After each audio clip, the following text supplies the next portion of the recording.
I made all of my dreams bigger than my fears. So when I felt like quitting,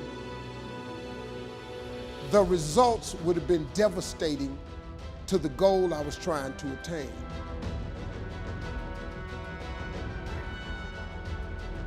They looked at the most successful men and women of the world, and they found that they had like 7, 8 things in common. And one of the things they all had in common was a routine. Failing to prepare was preparing to fail.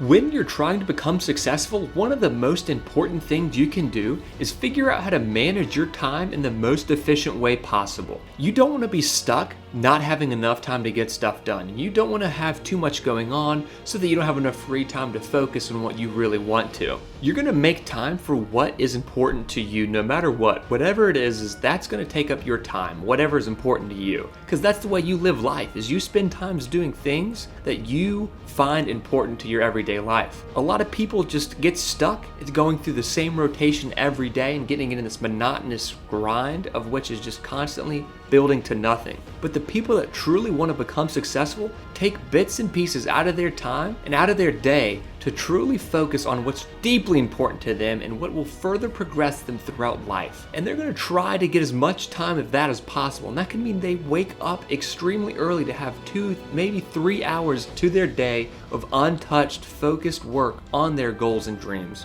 So no one can aggravate them and talk to them, or nothing's distracting them, and they can just work on whatever they think is important to them. Because you don't want to waste any time, because everybody's given 24 hours in a single day. And what really matters is how you use that time to the best of your abilities. The more efficient you are with your time, the more smoother and quicker you're going to get to your goals, dreams, and your aspirations.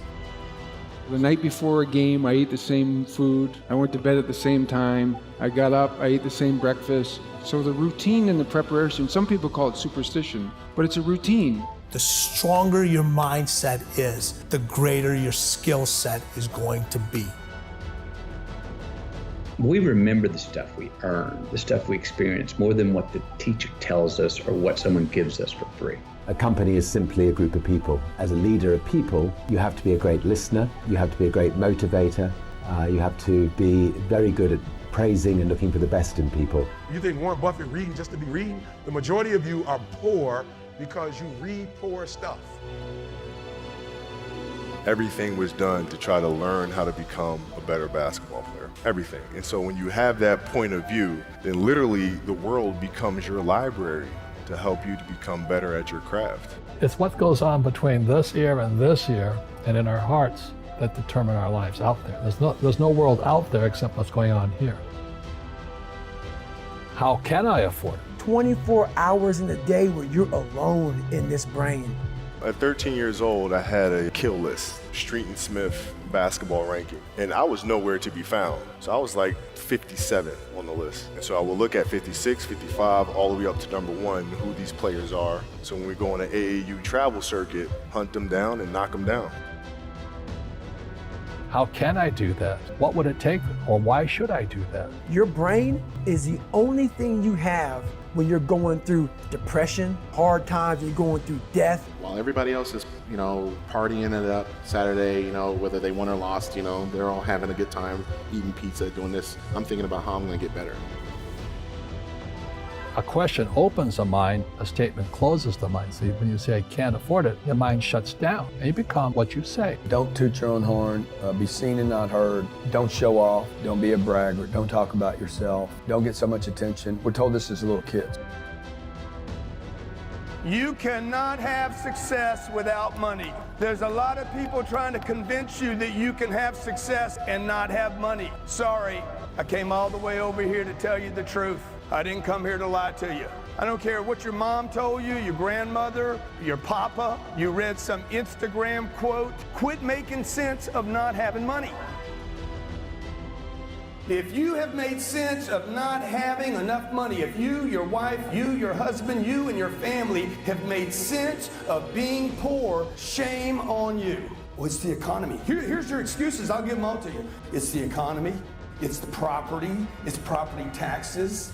You're born poor, not your fault. You die poor, your fault. How many of you have seen your parents scared before? Not enough money, where's the money gonna go? Saving money, your parents are saving money all the time, clipping coupons. Save a penny. No matter where I go in the world. I'm in America, I'm in London, I'm in Singapore. A penny saved is a penny earned. You have time. You have the knowledge and the willpower and the discipline to get it done. Your heart, your life, your happiness is your responsibility alone. One day you're going to realize your life is yours and there's a lot of people important to you that surround it, but ultimately it's yours. Then you must decide where you want to invest this life. Invest in something worthwhile. You have to picture yourself there. Wherever it is, you've got to picture yourself there. All right, the next step is you've got to believe it.